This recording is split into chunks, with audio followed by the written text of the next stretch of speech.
Good morning बच्चों। आज के वीडियो का कंटेंट है differentiation question based on Rolle's theorem और एक्सरसाइज 7.10 एलिमेंट बुक है वही मेरे पास 12th स्टैंडर्ड की। तो बच्चों यहाँ तक हमने क्वेश्चन प्रीवियस वीडियो में कंप्लीट कर लिए 4th क्वेश्चन तक, और 5th से स्टार्ट करते हैं। 5th क्वेश्चन की स्टेटमेंट ये है आपके सामने, वेरीफाई करना है रोल्स थ्योरम को, ठीक है ना। A and B are positive real, वैसे आर पॉजिटिव से नॉन नेगेटिव रियल को भी डिनोट कर सकते हैं आप, लेकिन यहाँ पर मैंने आपको बता दिया कि आर पॉजिटिव किसके लिए आया है, पॉजिटिव रियल नंबर के लिए, ठीक है ना। यानी कि ए बी की वैल्यू बच्चों 0 नहीं है, यहाँ पर पॉजिटिव रियल नंबर है। तो स्टार्ट करते हैं भाई, और साथ साथ दिखाई देने लग रहा है आपको ए जो है वो बी से लेस है, ठीक है ना। तो सबसे पहली कंडीशन है कंटिन्यूटी की, logarithmic is a continuous function।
देखो बच्चों, कंटिन्यूअस चेक करने का एक मेथड मैंने आपको ये भी बताया था कि अगर फंक्शन आपका डिफाइंड करता है, यूनिकली एग्जिस्ट करता है, ठीक है ना, डेफिनेट है इस इंटरवल के ऊपर, तो वो फंक्शन डेफिनेटली क्या हो जाएगा, कंटिन्यूअस। लोगरिथमिक वैसे कंटिन्यूअस होता है, ठीक है ना, x ग्रेटर देन 0 के ऊपर, और यहाँ पर ग्रेटर देन 0 पर ही चेक करना भाई हमने। x की वैल्यू है जैसे जिस पर चेक करना हमने 0 less than a less than b, ठीक है ना। तो पॉजिटिव रियल नंबर पर ही चेक करना है। तो ये डिफाइंड करता है इस वैल्यूज के, इन वैल्यूज के ऊपर, किसी भी वैल्यू के ऊपर नॉट डिफाइंड नहीं होता, इन्फिनिटी नहीं होता, तो डेफिनेटली फंक्शन क्या हो जाएगा, continuous. Therefore fx is continuous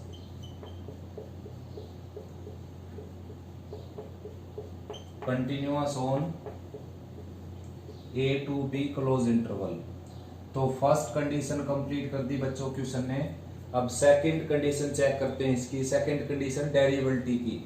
तो डेरिवेटिव करने से पहले इसमें लोगरिथमी की प्रॉपर्टी यूज कर लेते हैं हम, log m minus log n। ये तो m हो जाएगा बच्चों X square plus A B, और माइनस m यानी कि log a plus B into X.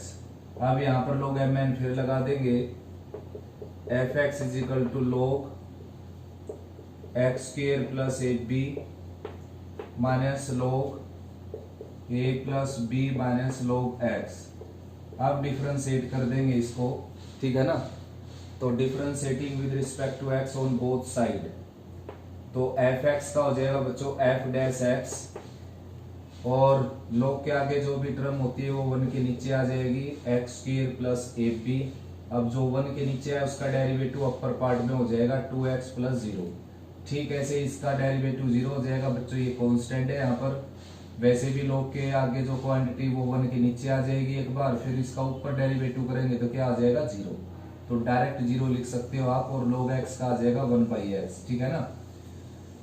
अब बच्चों x की वैल्यू 0 तो है नहीं, 0 से बड़ी है, a से b के बीच में है, ठीक है ना। Which exist uniquely on a to b open interval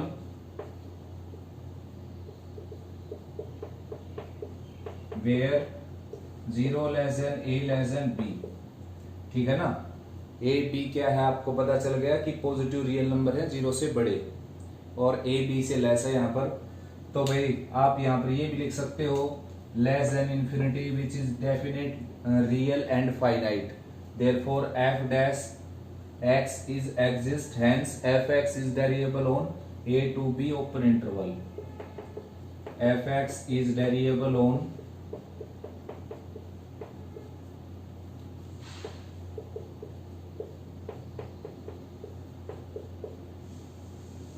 A to B open interval, ठीक है ना। अब नेक्स्ट चेक करना हमने, देखो नेक्स्ट चेक करेंगे बच्चों F of A equal to F of B.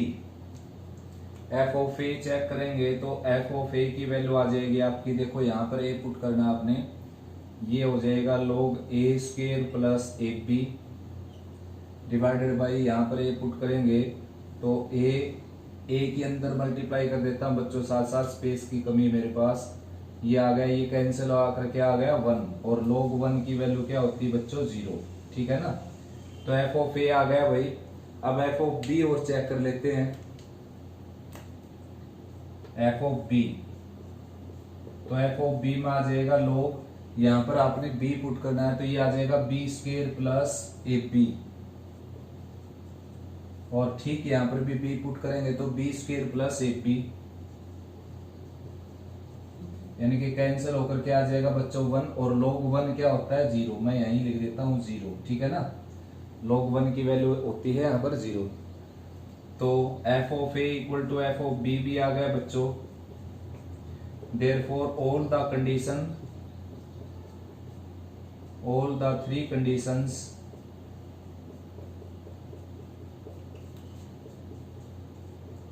Conditions for या of Rolls-Sorum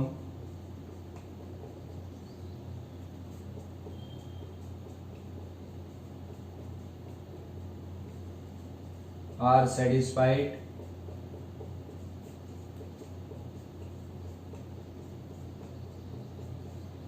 hence Rolls-Sorum is applicable.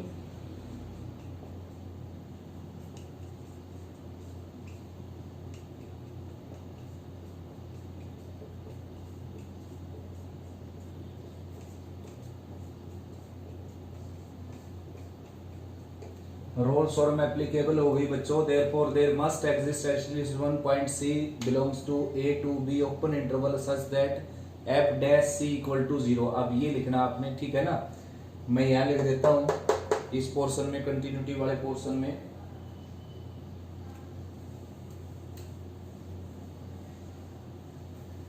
therefore there must exist at least one c belongs to a to b open interval यानी कि round bracket such that f dash c equal to 0।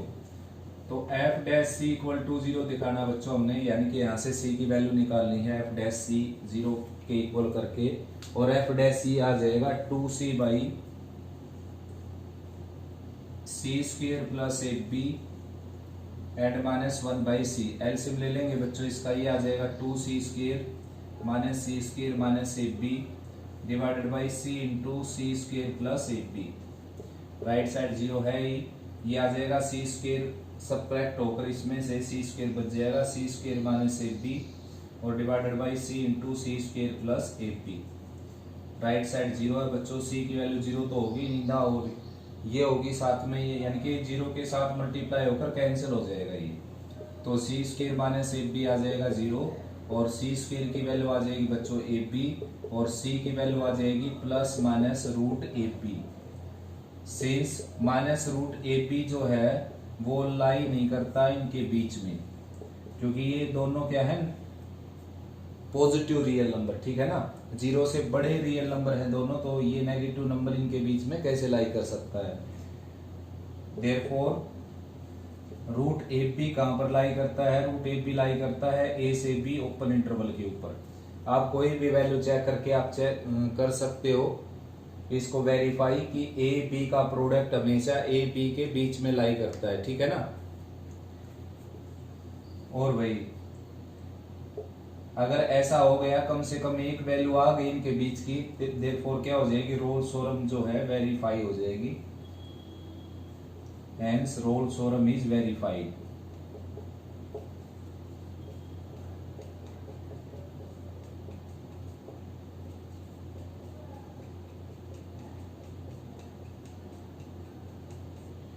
Role सोरम हो जाएगी बच्चों verified, ठीक है ना। एक B का जो रूट है हमेशा बच्चों ए और बी के बीच में लाई करता है, प्रूव भी किया जा सकता है इसको, ठीक है ना।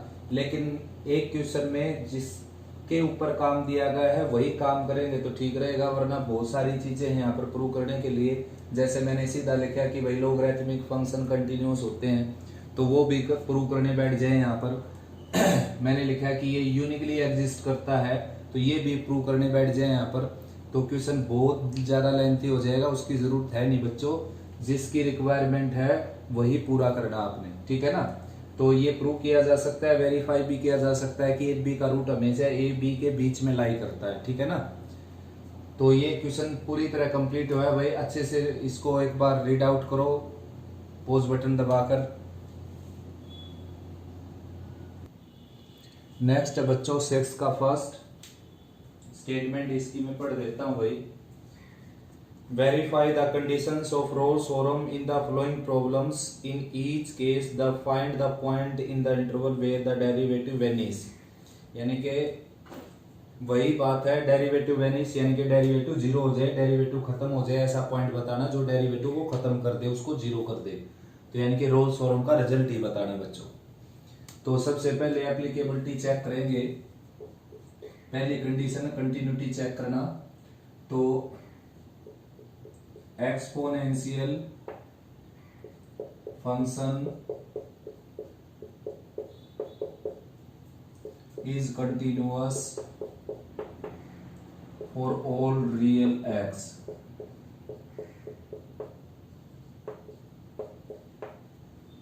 ठीक है ना, ऑल रियल नंबर लिख सकते हैं आप, all real numbers. तो therefore fx is continuous on -1 2 +1 close interval. ऐसा बच्चों जब सभी के ऊपर कंटिन्यूअस होता है ये, तो -1 से +1 क्लोज इंटरवल पर तो डेफिनेटली हो जाएगा। ये तो छोटा सा इंटरवल जब पूरी रियल लाइन पर कंटिन्यूअस रहता है तो यहाँ पर भी कंटिन्यूअस हो जाएगा। नेक्स्ट कंडीशन है डिफरेंशिएबिलिटी की, तो डिफरेंशिएशन करके देखना पड़ेगा इसका हमारे को। ये एक्सपोनेंशियल फंक्शन है, एक बार एज इट इज रहेगा, बेस के साथ लॉग लगेगा, लॉग ई की वैल्यू 1 होती है, लिखने की जरूरत है नहीं बच्चों। और पावर का होता है डेरिवेटिव, तो 1 का 0 -x² का -2x, ठीक है ना। Less than infinity on -1 to 1 which is finite definite real, finite definite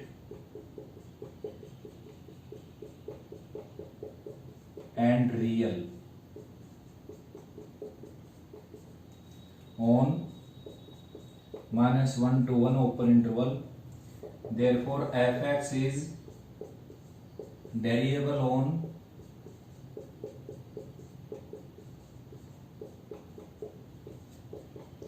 -1 to 1 open interval. Derivable भी हो गया भाई बच्चों ये। अब तीसरी कंडीशन है f of a equal to f of b check करने वाली। तो तीसरी कंडीशन और चेक करते हैं बच्चों, f ऑफ -1 चेक करेंगे। यहाँ पर -1 रखेंगे बच्चों, तो -1 का स्क्वायर +1 हो जाएगा, और 1 -1 क्या आ जाएगा 0, और e की पावर 0 होता है 1। फिर f ऑफ 1 चेक करेंगे, यानी कि यहाँ पर 1 पुट करेंगे, 1 का स्क्वायर 1, 1 -1 0, e की पावर 0 हो गया ये, और e की पावर 0 होता है 1। तो ये भी इक्वल हो गया बच्चों, therefore f of -1 equal to f of 1। तो अब आपने लिखना है all the 3 conditions for Rolle's theorem are satisfied.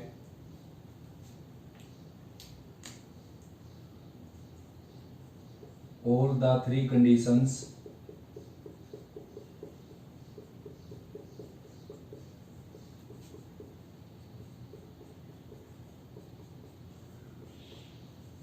of roll-sorum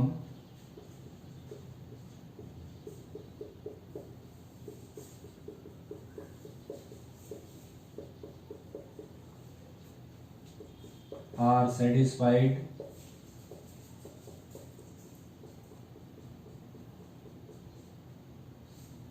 hence roll-sorum is applicable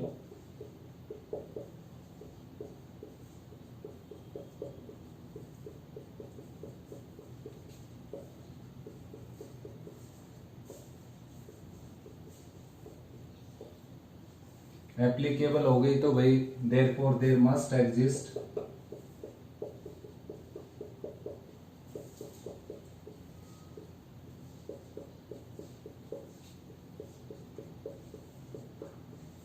at least one point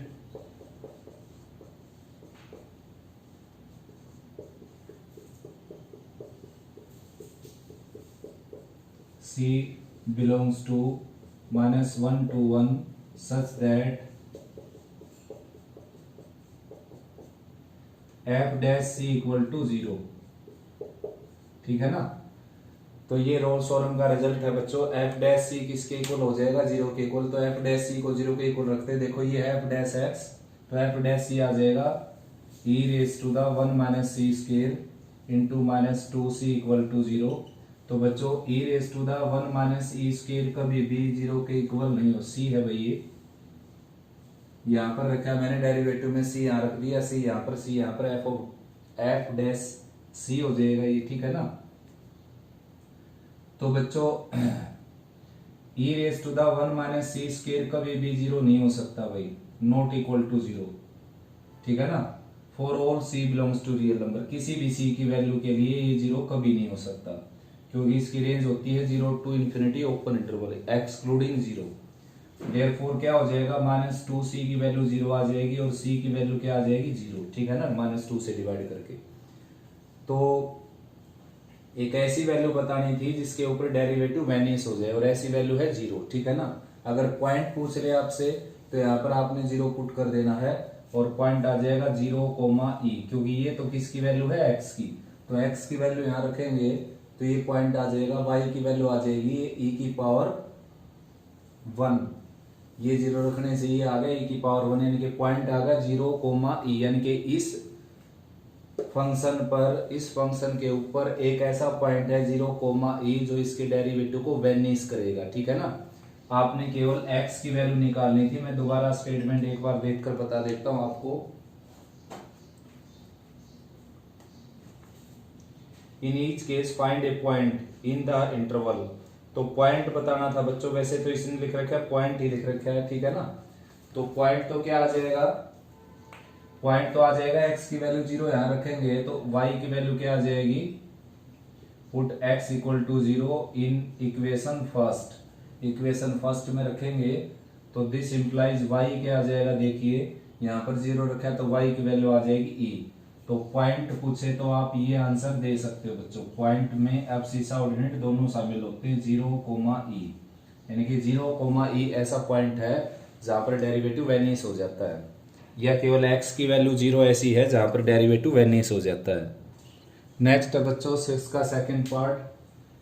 तो भाई सबसे पहले तो कंटिन्यूटी चेक कर लेते हैं। देखो exponential and cosine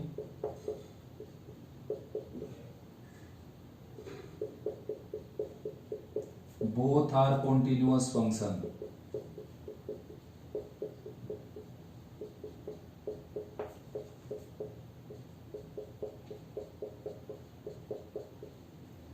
therefore their product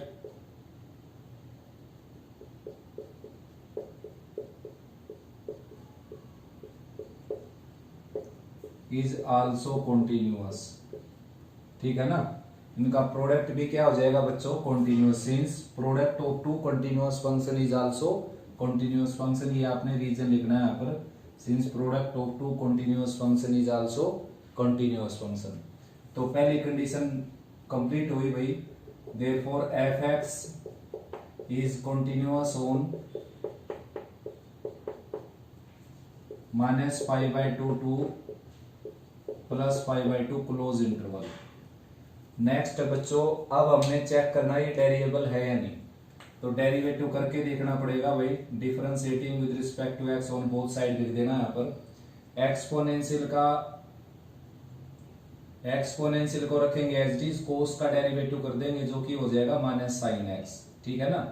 आप पहले एक्सपोनेंशियल का भी कर सकते हैं डेरिवेटिव, कोई कंपल्सन नहीं भाई, दूसरे फंक्शन का डेरिवेटिव पहले नंबर पर करना है। फिर प्लस का sine cos x as it is, और e की x का आ जाएगा e की x।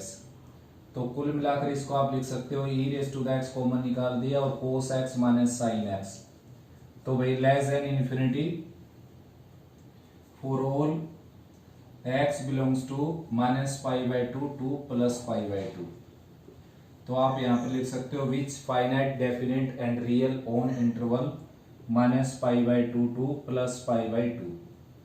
ठीक है ना, इस इंटरवल पर क्या होगा, ये यूनिकली एग्जिस्ट करेगा बच्चों। ठीक है ना, तो डेफिनेट, फाइनाइट और रियल होगा यहाँ पर, देयरफॉर fx क्या होगा, वेरिएबल होगा इस इंटरवल के ऊपर। अब चेक करना हमने f ऑफ -π/2, तीसरी कंडीशन f ऑफ -π/2 चेक करेंगे तो यहां पर -π/2 रखेंगे, e⁻⁻², यहां पर cos⁻², और cos⁻² होता है बच्चों 0। फिर नेक्स्ट है f ऑफ π/2 चेक करना हमने, तो यहाँ पर π/2, यहाँ पर π/2 फिर से 0 आ जाएगा ये। तो तीसरी कंडीशन भी कंप्लीट हुई बच्चों, f ऑफ -π/2 किसके इक्वल हो गया, f ऑफ π/2 के इक्वल। और ये लैंग्वेज मैंने एज इट इज रख ली। All the three conditions of Rolle's theorem are satisfied, hence Rolle's theorem is applicable, therefore there must exist at least one point c belongs to -1 to 1 such that f dash c equal to 0। तो f dash c ये रहा आपके पास, देखो, यानी कि e⁻c and cos c minus sin c equal to 0। अब बच्चों जानते हो दो टर्म का प्रोडक्ट 0 के इक्वल है, या तो ये 0 होगी या ये 0 होगी या दोनों 0 होंगी, लेकिन यहाँ पर जो है e⁻c कभी भी 0 नहीं हो सकता। c बिलोंग्स टू कोई भी नंबर ले लीजिए बच्चों, नंबर हमने केवल यही लेने, लेकिन किसी भी रियल वैल्यू के लिए 0 के इक्वल होगा ही नहीं कभी भी। तो इसका मीनिंग क्या है कि cos c minus sin c के कारण ये टर्म 0 हुई, तो cos c minus sin c को 0 लिख देते हैं हम, साइन को राइट में ले जाते हैं, cos c equal to sin c, और डिवाइड कर देते हैं इसको cos c से, तो टेंजेंट c इक्वल टू 1 आ जाएगा, यानी कि 1 इक्वल टू टेंजेंट c आ जाएगा, और मैंने लिख दिया tangent c equal to 1, left right को इंटरचेंज करके। अब बच्चों टेंजेंट c अगर 1 है तो 1 किस पर होता है, ये देखो 1 होता है तो π/4 पर, ठीक है ना। तो c की वैल्यू आ गई यहाँ से π/4, और π/4 लाई भी करती है इनके बीच में, -90 से +90 के बीच में लाई करता है ये ओपन इंटरवल पर, चेक करना हमने। अब और भी किसी की वैल्यू होती है 5π/4 की भी होती है बच्चों, 5π/4 की, लेकिन 5π/4 जो है वो इससे बाहर निकल जाएगा, यानी कि केवल एक ही वैल्यू आएगी इसके बीच की, जो इस इंटरवल के बीच में आएगी, इनके बीच का ही आंसर चाहिए। तो x की वैल्यू ऐसी है π/4 जो इसके डेरिवेटिव को वेनिश करेगी, यानी कि 0 बनाएगी। नेक्स्ट है बच्चों 6 का थर्ड पार्ट। तो मैंने ये सारा इरेज कर दिया, ये लैंग्वेज रख ली, और साथ में भाई पिछले क्वेश्चन में ये इरेज करना मैं भूल गया था, यहाँ पर लिखा हुआ था -1 से 1, ठीक है ना, जो कि 6 के फर्स्ट पार्ट का इंटरवल था। 6 के सेकंड पार्ट का इंटरवल था -π/2 से +π/2, तो यहाँ पर ये बदलना था हमने 6 के सेकंड पार्ट में, ठीक है ना। जो भी इंटरवल है वही इंटरवल आ जाएगा, यहाँ पर लैंग्वेज रहेगी यही, केवल इंटरवल चेंज होगा बच्चों। अब इंटरवल यहाँ पर आ जाएगा 0 से π, ठीक है ना, किसमें, 6 के थर्ड पार्ट में। तो करते हैं स्टार्ट बच्चों। देखो तो आपने फिर से ये लिखना है कि साइन और exponential both are continuous function, sine and exponential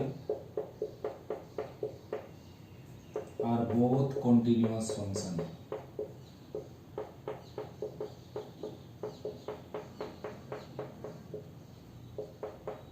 ठीक है ना, therefore quotient of two continuous function is also continuous provided that lower part is not equal to 0। और लोअर पार्ट कभी 0 के इक्वल नहीं होगा बच्चों, क्योंकि e की x कभी 0 के इक्वल हो ही नहीं सकता, x की जगह कुछ भी रख दीजिए। तो कोसेंट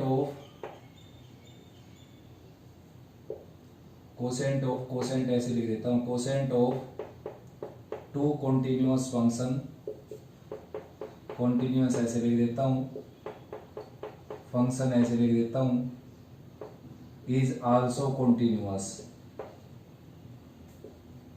ठीक है ना, प्रोवाइडेड दैट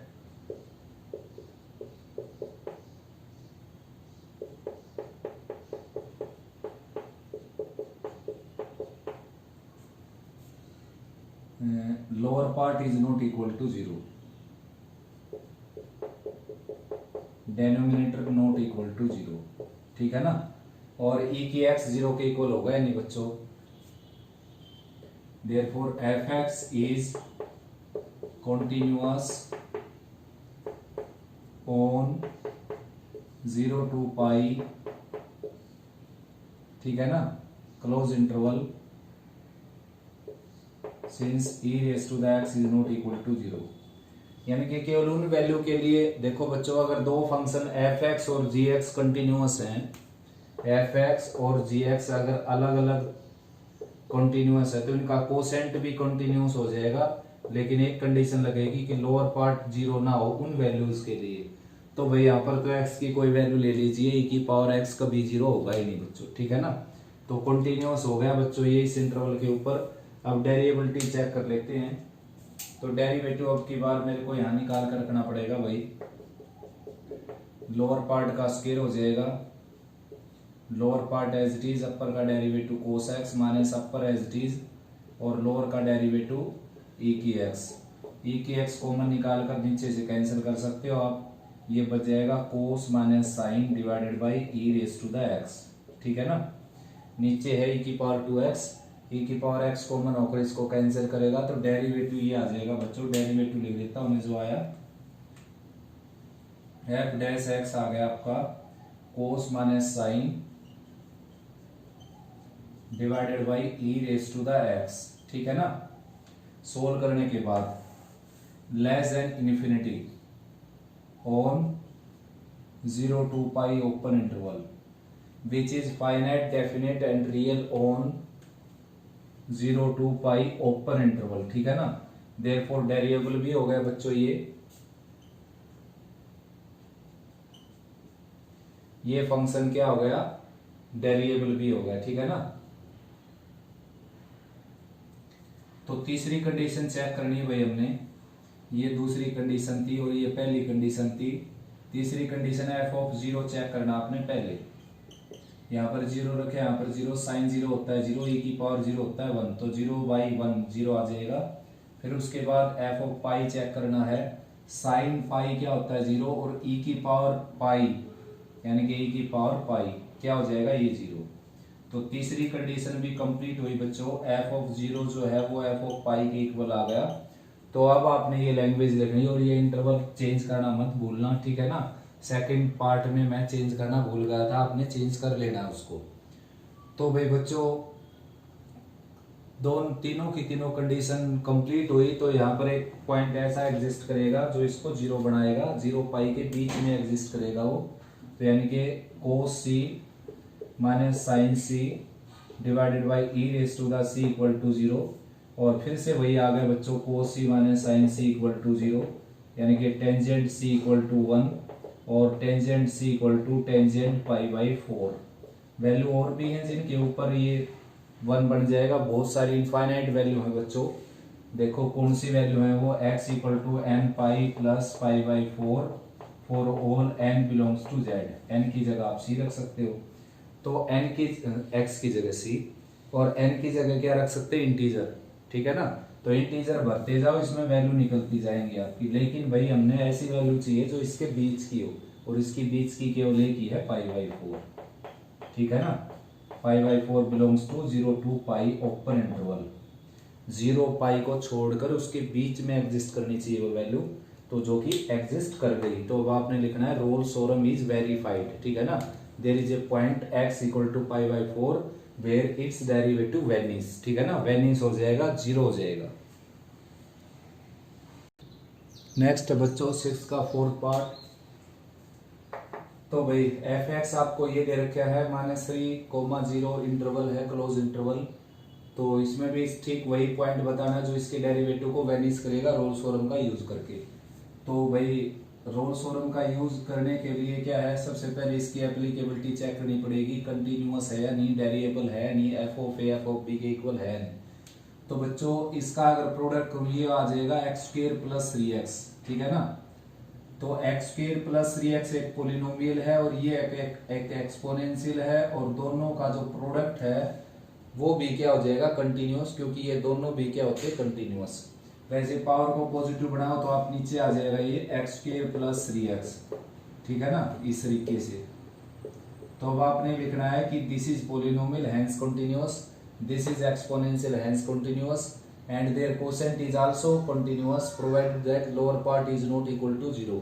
तो लोअर पार्ट तो 0 होगा ही नहीं बच्चों, क्योंकि e की पावर x/2 कुछ भी है, एक्सपोनेंशियल कभी 0 के इक्वल नहीं होता।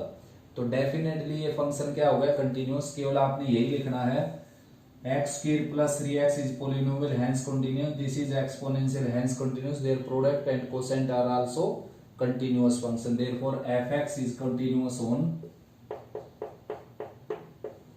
कंटिन्यूअस हो गया बच्चों -3 से 0 के ऊपर। अब चेक करना हमें इसका डेरिवेटिव, देखो f डैश x चेक करेंगे, ये क्या है आपका, ये है x स्क्वायर प्लस 3x और साथ में है e की -x/2। तो सबसे पहले टर्म का डेरिवेटिव करता हूं 2x प्लस 3, ठीक है ना। दूसरे को एज इट इज रख लिया मैंने e की -x/2। अब प्लस का साइन, अब इसका डेरिवेटिव करता हूं x स्क्वायर प्लस 3x को एज इट इज रख लेता हूं, और इसका डेरिवेटिव बच्चों एक बार तो एज इट इज लिखना पड़ेगा, बेस के साथ लोग लगाना पड़ेगा, पावर का डेरिवेटिव करना पड़ेगा, जो कि क्या आ जाएगा -1/2, ठीक है ना। तो भाई यहां से e की -x/2 आप कॉमन ले सकते हो, वैसे e की -x/2 अगर कॉमन लेंगे तो यहाँ पर बच जाएगा, ये 2 एलसीएम ले लेता हूँ, ये बच जाएगा 4x प्लस 6, यहाँ पर बच जाएगा -x स्क्वायर -3x, ठीक है ना, और ये 2 इसके नीचे आ जाएगा, e raise to the -x/2 divided by 2, और यहाँ पर आ जाएगा -x स्क्वायर और 4x -3x यानी कि प्लस x और प्लस 6, ठीक है ना। तो भाई which is less than infinity on -3 to 0 open interval, -3 to 0 open interval, यानी कि बच्चों बात ये है कि ये जो डेरिवेटिव आया है इसका, ये ना ये इमेजिनरी किसी वैल्यू के लिए और ना ही ये इनफाइनाइट किसी वैल्यू के लिए और ना ये इनडेफिनिट किसी वैल्यू के लिए, x की हर कोई रियल वैल्यू इसको क्या बनाएगी, यूनिकली एग्जिस्ट करवाएगी, ठीक है ना। तो ये लिख सकते हो आप यहाँ पर, जबकि हमने तो केवल कहां पर चेक करना है, -3 से 0 ओपन इंटरवल पर, -3 भी शामिल नहीं है जिसके अंदर और 0 भी शामिल नहीं है जिसके अंदर, केवल इनके बीच की रियल वैल्यू के लिए हमने चेक करना है, तो उनके लिए तो डेफिनेटली होगा ये, तो डेरिएबल हो गया वही फंक्शन। तीसरी कंडीशन चेक करते हैं बच्चों, ये दूसरी थी कंडीशन और ये पहली कंडीशन थी। तीसरी कंडीशन है f of a f of b वाली, तो यहाँ पर एफ ऑफ -3 निकालते हैं हम, देखो यहाँ पर -3 रखेंगे तो ये सारा ही 0 हो जाएगा। फिर एफ ऑफ 0 निकालते हैं बच्चों, तो यहाँ पर 0 यहाँ पर 0 यहाँ पर 0 रखेंगे, 0 × 3 × e की पावर 0 यानी कि 1 बाई e की पावर x/2 हो जाएगा, 0 रखेंगे तो e की पावर 0 यानी कि 1 हो जाएगा, और 1 की और 3 की और 0 के साथ मल्टीप्लाई डिवाइड वगैरह करोगे तो सारा क्या आ जाएगा 0। तो देयरफॉर तीसरी कंडीशन भी क्या होगी बच्चों, कंप्लीट, ठीक है ना। Therefore, all the conditions for Rolle's theorem are satisfied. Hence, Rolle's theorem is applicable. There must exist at least one point f c belongs to -3 to 0 open interval such that f dash c equal to 0. यानी कि ये 0 के equal हो जाएगा बच्चों, e की -c/2 और -c square plus c और प्लस 6 इक्वल टू 0/2। तो भाई ये पोर्शन कभी 0 के इक्वल नहीं हो सकता बच्चों, c की चाहे कोई वैल्यू लेकर आ जाओ आप यहाँ पर, कभी भी 0 नहीं होगा ये, ठीक है ना। एक्सपोनेंशियल है, इसकी रेंज ही 0 से इन्फिनिटी होती है, इसकी रेंज मतलब इसकी जो वैल्यू आएगी टोटल वैल्यू वो 0 से बड़ी आती है हमेशा। तो इसका मतलब इन दोनों का प्रोडक्ट 0 फिर किसके कारण हुआ, इसके कारण हो जाएगा बच्चों, -c स्क्वायर प्लस c और प्लस 6 इक्वल टू 0, माइनस से मल्टीप्लाई करेंगे c square minus c minus 6 equal to 0, ठीक है ना। फैक्टर कर देंगे भाई, c square minus 3c plus 2 times c और minus 6 equal to 0, c common आ जाएगा, c माइनस 3 प्लस 2 कॉमन आ जाएगा, c minus 3 right side 0, c minus 3 common आ जाएगा, c प्लस 2 यहाँ पर बच जाएगा, राइट साइड 0, तो c की वैल्यू क्या आ जाएगी 3 और c की वैल्यू -2। अब -2 तो इससे बाहर की वैल्यू आ गई, देखो सॉरी भाई -2 ही इसके बीच की वैल्यू आ गई, ये -3 है और ये 0 है और -2 यहाँ पर बीच में होगा, 3 जो है वो बाहर की वैल्यू हो जाएगी इससे। तो आपने लिखना है since 3 doesn't belongs to -3 to 0 and, तो ये क्या होगी रिजेक्टिंग, रिजेक्ट कर दी हमने ये, एंड -2 बिलोंग्स टू -3 to 0 और ये क्या हो जाएगी सेलेक्ट हो जाएगी बच्चों, यानी कि रोल्स थ्योरम वेरीफाइड हुई। और ऐसा पॉइंट जिसके ऊपर इसका डेरिवेटिव माइनस हो जाता है, सॉरी 0 हो जाता है, इसका डेरिवेटिव वेनिस हो जाता है, 0 हो जाता है, वो है x इक्वल टू -2, ठीक है ना। y की वैल्यू भी निकालनी हो तो यहाँ पर रख सकते हो आप -2 -2 -2, ये 2 रखेंगे, -2 रखेंगे, e आ जाएगा, यहाँ पर 1 आ जाएगा, यहाँ पर -2, यानी कि -2 e की पावर 1। वैसे जरूरत है नहीं, केवल x की वैल्यू बता सकते हो आप। नेक्स्ट है बच्चों 6 का fifth part, f(x) is equal to 10x on 0 to pi. तो भाई यहाँ पर भी वही बात है, पॉइंट निकालना जिससे इसका डेरिवेटिव वेनिस हो जाए इस इंटरवल के बीच में कहीं पर भी, ठीक, 0 और पाई को छोड़कर। तो बच्चों ये जो क्वेश्चन है आपका, ये रोल्स थ्योरम की कंडीशन ही कंप्लीट नहीं करता। देखो 10x इज नॉट डिफाइंड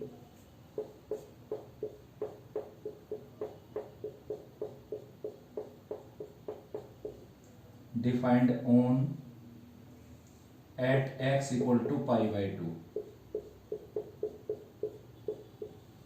ठीक है ना, और π/2 इसके बीच में पड़ता है भाई। Therefore 10x is not defined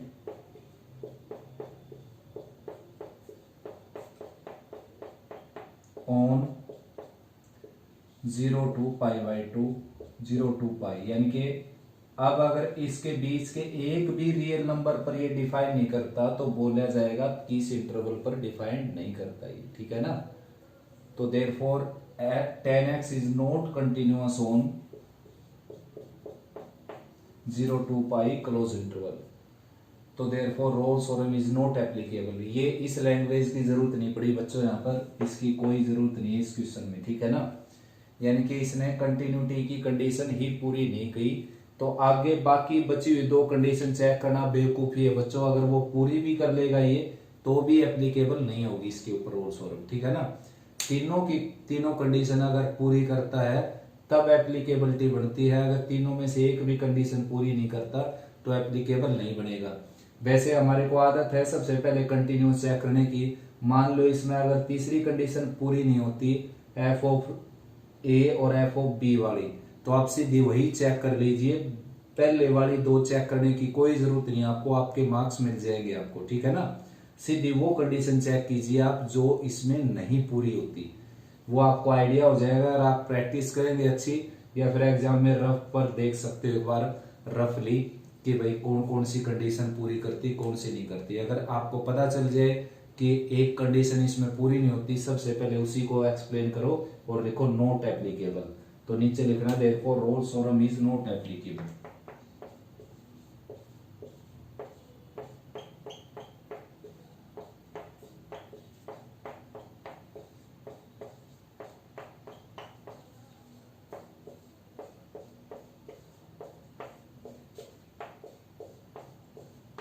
roles theorem is not applicable. Next बच्चों 6 का 6 पार्ट, देखो इसमें साफ साफ पता चलने लग रहा है कि भाई डेरिएबल नहीं है, क्योंकि इसका डेरिवेटिव करेंगे इस पोर्शन का तो नीचे आएगा x माइनस 1 विद पावर -1/3, तो यहाँ पर 1 रखेंगे, फिर ये क्या बन जाएगा इन्फिनिटी। तो सीधी दूसरी कंडीशन चेक कर लेता हूं मैं, f डैश x 0 हो गया, पावर सामने आएगी इसकी और पावर में से 1 सब्ट्रैक्ट हो जाएगा बच्चों, तो 1 सब्ट्रैक्ट करेंगे इसमें से तो -1/3 आ जाएगी इसकी पावर। अब बेस का दोबारा करेंगे 1 - 0 यहाँ पर, ठीक है ना। तो कुल मिलाकर इसको आप लिख सकते हो 2/3 इंटू एक्स -1 की 1/3 पावर, ठीक है ना, which is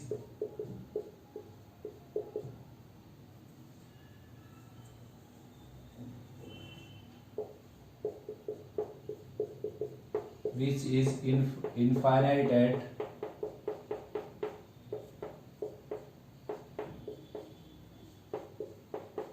x equal to one, यानी कि अगर यहाँ पर वन रखते हैं तो ये क्या बन जाता है, इंफिनिटी। ठीक है ना। Therefore f x is not variable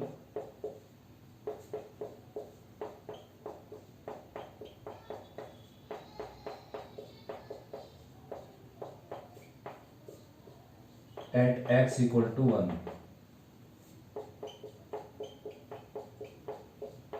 Hence not variable on 0 to 2 open interval, यानी कि 1 पर अगर डेरिएबल नहीं है तो बोला जाएगा इस इंटरवल पर भी डेरिएबल नहीं हुआ फंक्शन, क्योंकि 1 इस इंटरवल के बीच में ही आता है, 0-2 के बीच में। कहीं पर भी आए, बिल्कुल मिड पॉइंट पे आना जरूरी नहीं, कहीं पर भी आए, इसके बीच के अगर किसी एक भी पॉइंट पर ये डेरिएबल नहीं आया तो बोला जाएगा इस इंटरवल पर डेरिएबल नहीं हुआ। Therefore Rolle's theorem is not applicable। Rolle's theorem क्या होगी बच्चों, नॉट एप्लीकेबल। इस लैंग्वेज की जरूरत इस क्वेश्चन में भी नहीं पड़ी आपको। ठीक है ना। यहाँ पर ये फंक्शन डेरिएबल नहीं हुआ तो बची हुई दो कंडीशन चेक करने की बिल्कुल भी जरूरत नहीं, जैसे कि एफ ऑफ जीरो क्या आ गया 2, f of 2 2 minus 1, f of a और एफ ऑफ बी भी कंप्लीट नहीं होता बच्चों इसमें। ठीक है ना। तो कोई एक कंडीशन अगर नहीं होती तो फिर भी ये एप्लीकेबल नहीं होगी रोल्स थ्योरम इसमें। नेक्स्ट बच्चों, examine the applicability of Rolle's theorem of the following questions. तो 7th का फर्स्ट है केवल एप्लीकेबिलिटी चेक करनी है या नहीं, उससे आगे बिल्कुल भी नहीं करना बच्चों, वेरीफाई नहीं करना, सी की वैल्यू नहीं निकालनी आपने इसमें। तो भाई वैसे एप्लीकेबल ये है ही नहीं। देखो तो सीधी मेरे को तीसरी कंडीशन समझ में आई यहाँ पर कि वही रख लेता हूँ, 1 का क्यूब क्या हो गया 1, और -1 का क्यूब क्या आ जाएगा बच्चों -1। ठीक है ना। तो 1 और -1 इक्वल नहीं होंगे अगर, तो एफ ऑफ 1 और एफ ऑफ -1 इक्वल नहीं होंगे बच्चों। ठीक है ना। Therefore Rolle's theorem is not applicable.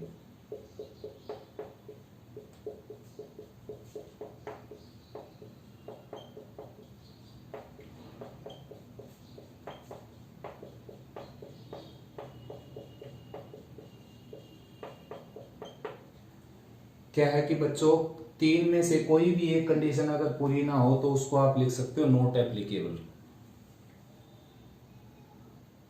Next बच्चों 7th का second part.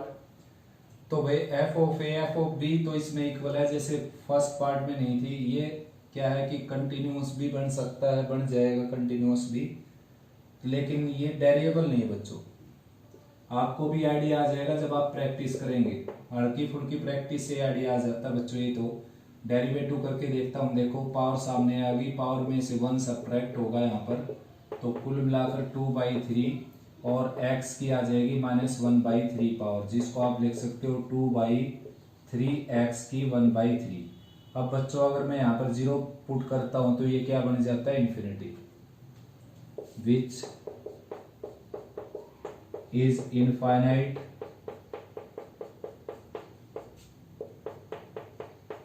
at x equal to 0। क्योंकि 0 इसके बीच में आती तो 0 रखनी है हमने, यहाँ पर रख सकते हैं, हम चेक कर सकते हैं 0 को। therefore fx is not variable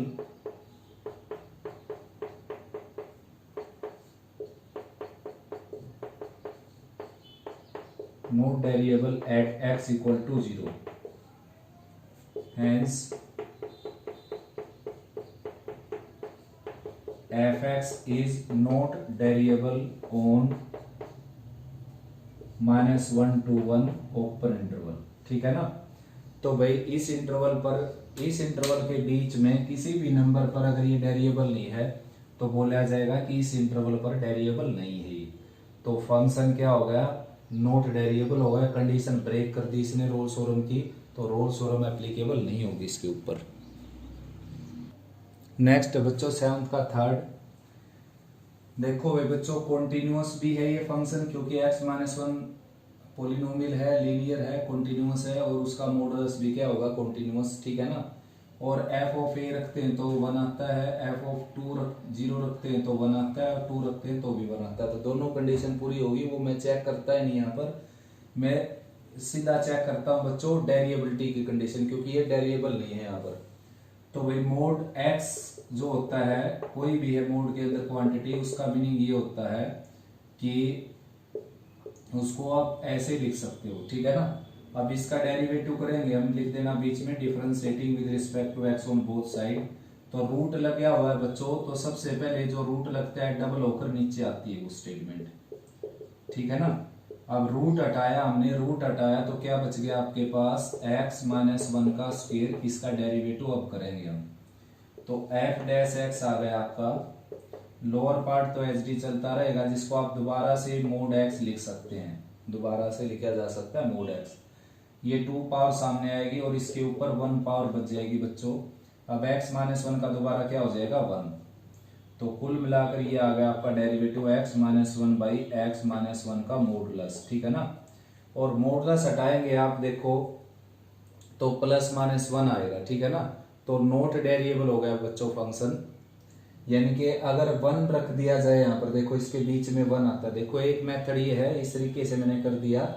तो अब मैं मॉडुलस नहीं हटाऊंगा, मैं सीधे ये वैल्यू चेक करूंगा, इसके बीच की वैल्यू जो कि 1 है, तो 1 यहाँ पर रखूंगा मैं, तो 0/0 फॉर्म आ जाएगी। 0/0 फॉर्म क्या होती है, इनडिटरमिनेंट फॉर्म। तो इनडिटरमिनेंट नहीं बनना चाहिए भाई आपका डेरिवेटिव, तो इनडिटरमिनेंट बन गया, समझो वो डेरिएबल नहीं है, वो बहुत सारी वैल्यू देता है, यूनिकली एग्जिस्ट नहीं होता वो, ठीक है ना। तो which is in indeterminate form,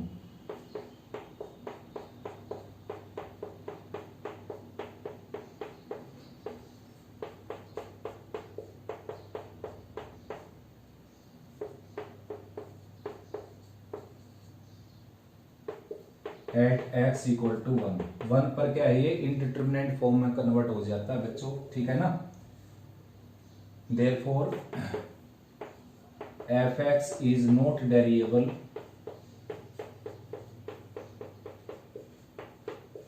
at x equal to 1, hence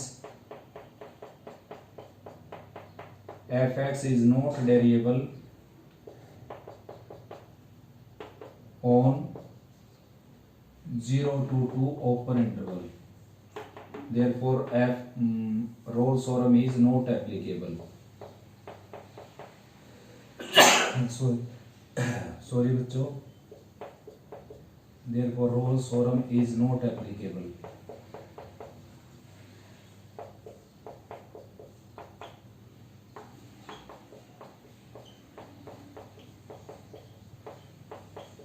देखो एक बार बता देता हूं बच्चों, मैं डेरिवेटिव आपको समझ में आ गया, तो 1 रखने से यहाँ पर क्या बन जाती है, 0/0 फॉर्म, ठीक है ना। when x equal to 1 then f dash x is 0/0 form, ठीक है ना, which is indeterminate form।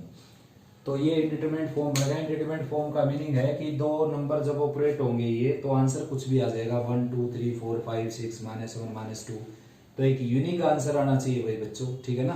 ऐसा क्यों आ जाएगा मैं बता देता हूं आपको, देखो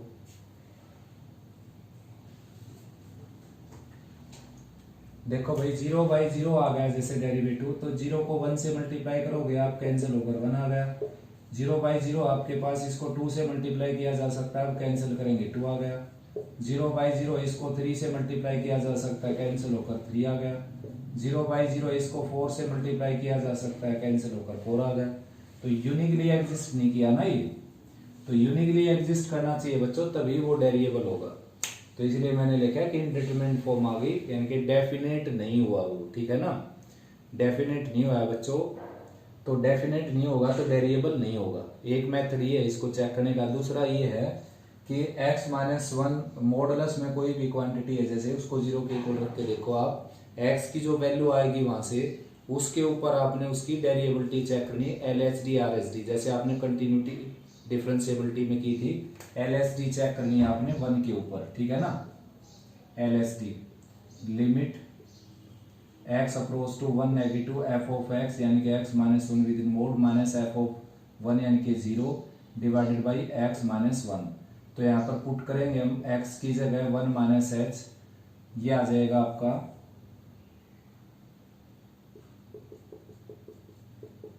लिमिट h अप्रोच टू 0, यहाँ पर आ जाएगा 1 minus H minus 1 with in mode 1 minus H minus 1 he cancel हो गया, और माइनस एच का मॉडुलस क्या आ जाएगा बच्चों, प्लस एच, ठीक है ना, और नीचे माइनस एच है ही, तो कैंसिल होकर के आ गया आंसर माइनस 1। अब आर एस डी चेक करेंगे, देखो आर एस डी में यहाँ पर पॉजिटिव हो गया, यहाँ पर प्लस पुट करेंगे 1 प्लस एच, ये प्लस हो गए प्लस हो गए प्लस, ये 1 आ जाएगा। तो एल एस डी क्या है माइनस 1, आर एस डी क्या है एल एस डी क्या है माइनस 1, आर एस डी क्या है प्लस 1, तो 1 पर ये डेरिएबल नहीं हुआ है। इस तरीके से भी प्रूव किया जा सकता है क्वेश्चन को, ठीक है ना, वो मर्जी आपकी, किसी भी तरीके से कर लेना जो आपको इजी लगता है। ये यहाँ पर ये लिखा हुआ था, ठीक है ना, तो इस तरीके से भी किया जा सकता है। अभी अभी बताया मैंने, L S D R S D निकाल लीजिए, 1 पर एक माइनस 1 आएगी, एक प्लस 1 आएगी, तो वहां पर भी क्या होगा, फंक्शन डेरिएबल नहीं होगा 1 के ऊपर। यहाँ पर भी मैंने 1 पर ही मना किया है, डेरिएबल नहीं है, वरना तो सभी के ऊपर डेरिएबल है ये। तो कुल मिलाकर रोल्स थ्योरम इसमें भी क्या होगी बच्चों, नॉट एप्लीकेबल। नेक्स्ट है बच्चों 7th का 4th पार्ट, तो ये पीस वाइज फंक्शन है। यहाँ पर डाउट होता है इसके कंटिन्यूअस होने का, ये जो पॉइंट है कॉमन पॉइंट इसके ऊपर, तो इसी के ऊपर इसकी कंटिन्यूटी चेक कर लेते हैं। देखो L H L R H L f of a, तो सबसे पहले मैं एफ ऑफ 1 चेक कर लेता हूँ। देखो यहाँ पर 1 रखूंगा क्योंकि इसमें इक्वल का साइन है, 1 रखने से ये माइनस 4 आ जाएगा और प्लस 5 है यहाँ पर, तो यानी कि 1 आ जाएगा, ठीक है ना। और अब इसमें एल एच एल निकालोगे आप तो यही फंक्शन लेना पड़ेगा और यही आएगी। आर एच एल निकाल देता हूँ बच्चों, जो मेरे को दिखाई देने लग रही है डिफरेंट है इसमें, ठीक है ना, limit x approach to 1 positive, यानी कि from approaching from positive side 2x minus 3। R H L के लिए फंक्शन क्यों है ये, क्योंकि इसमें एक्स की वैल्यू लिमिट से बड़ी है और बड़ी राइट में होती है, right means are H L, ठीक है ना, राइट को आर एच एल से जोड़ सकते हो आप। तो यहाँ पर 1 रखेंगे तो ये आ जाएगा 2 माइनस 3 क्या आ जाएगा माइनस 1। तो since R H L is not equal to F of 1, therefore function is discontinuous eight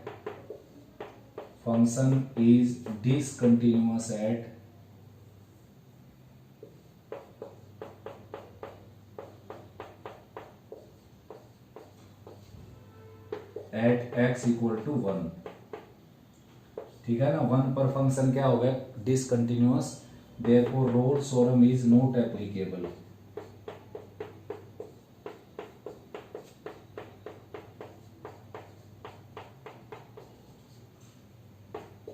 is not applicable।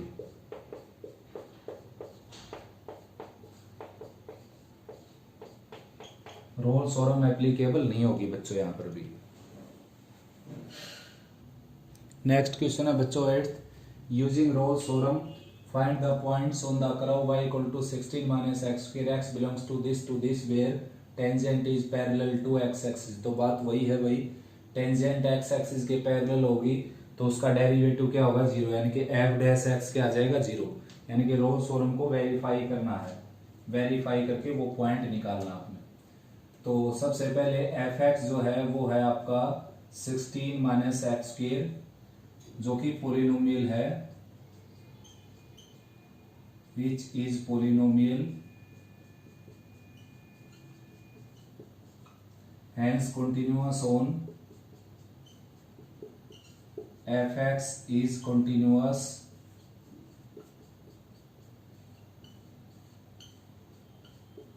at x, at नहीं बल्कि on -1 to 1 क्लोज इंटरवल। और रीजन इसका आपने लिखना है since every polynomial function is continuous function, every polynomial function is continuous function for all real x, सभी real number के ऊपर क्या होते हैं कॉन्टिन्यूअस। तो -1 से +1 क्लोज इंटरवल पर तो डेफिनेटली हो जाएंगे बच्चों। नेक्स्ट है सेकंड कंडीशन, ये फर्स्ट थी, सेकंड है डेरिवेबिलिटी की, डेरिवेटिव ले लेता हूं मैं इसका, डेरिवेटिव आ गया 0 minus 2x less than infinity which exist definite finite, which exist uniquely and it is also definite finite real on -1 to 1 open interval. वैसे तो ये सभी रियल नंबर के ऊपर एग्जिस्ट करता है यूनिकली, लेकिन हमने केवल चेक करना बच्चों -1 से +1 ओपन इंटरवल पर, ठीक है ना। तो भाई देयरफॉर एफ एक्स क्या होगा, f x is also derivable on -1 to 1 open interval. ये लिख देना बीच में जो मैंने बोला आपको, which exist uniquely on -1 to 1 open interval, therefore f x is derivable. या लिख देना which is definite finite real on -1 to 1 open interval, therefore it is derivable. ठीक है ना।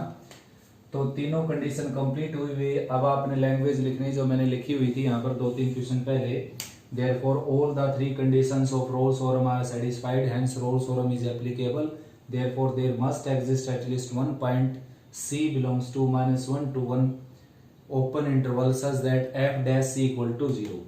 तो f dash c equal to 0 means